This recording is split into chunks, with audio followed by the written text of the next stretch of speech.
রূপগঞ্জে mobile কোর্টের মাধ্যমে অবৈধ গ্যাস সংযোগ বিচ্ছিন্ন। সিনিয়র স্টাফ রিপোর্টার লিটন বিশ্বাস জানান, নারায়ণগঞ্জের রূপগঞ্জ উপজেলার মোবাইল কোর্টের মাধ্যমে অবৈধ গ্যাস সংযোগ বিচ্ছিন্ন করেন তিতাস কর্তৃপক্ষ।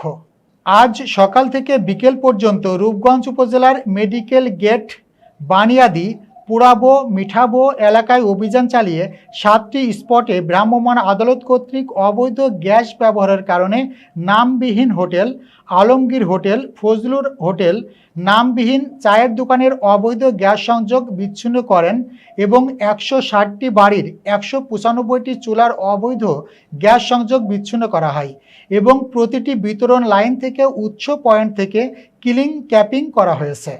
এ সময় নারায়ণগঞ্জ জেলা প্রশাসক কার্যালয় সহকারী কমিশনার ও এক্সিকিউটিভ ম্যাজিস্ট্রেট রাশেদ খান, প্রকৌশলী রিয়াজুল ইসলাম, উপসহকারী প্রকৌশলী রাহান ইসলাম এদের নেতৃত্বে উচ্ছেদ অভিযান পরিচালনা করেন।